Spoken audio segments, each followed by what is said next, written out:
We are Create Humboldt, a creative education project serving select schools in Humboldt County, California.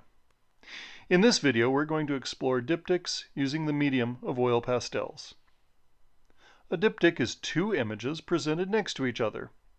Often the intent is the ideas presented can be compared with each other. Sometimes these images are separate panels, like this religious painting, or this contemporary painting. The Greek prefix di means two. If we change the prefix to tri, meaning three, like triangle or tricycle, we get the word triptych, which would be three images presented side by side, like this work. So for our diptych, what two ideas do we want to communicate? It could be two characters in a story, or two versions of the same thing, like this octopus. Lots of ideas come in twos. For this project, I'm thinking of the ancient chemical elements, water and fire. I think that will be my diptych. Yours could be different, or you might follow along with water and fire just to learn about using oil pastels. I'm going to use a symbol for water and a different symbol for fire. My symbol could be obvious if I want to easily communicate my ideas to a lot of people, or it can be a more private symbol if I don't want my ideas to be easily deciphered or figure it out. I went through many versions of each symbol before deciding that I want to use these two. A light pencil sketch will not show up in the final artwork, so draw as much as you like, it will all get covered.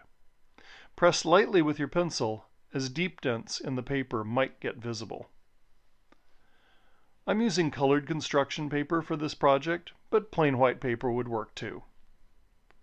I could use the same colors both for water and for fire, or I could use different colors. Would it be interesting to use warm colors for water and cool colors for fire? That might make people think. For the purpose of this video, I'll keep the colors more predictable. Warm colors for fire, cool colors for water. As you choose each color, for example, what color for the water symbol, be aware of the full color spectrum. Many people immediately choose blue for water, but water is rarely blue.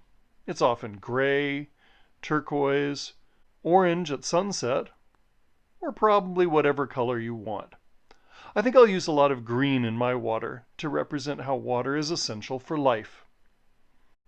Objects lit by the sun are often lighter value on the top and a darker value on the bottom. I'm going to use that idea as I color my symbols. If you want to blend two colors, usually the lighter pastel works best as a blender stick. You can also blend the colors together with a piece of paper towel or tissue. Some artists use their fingers, but that can get messy. I like to keep my hands clean.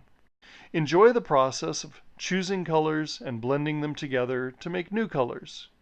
Take your time. Notice how pastels work. What can you do with them? The purpose of every piece of art is to prepare you for your next piece of art. As you finish this one, what does it make you think of next? You know, if you did this exact same project again, it wouldn't turn out the same.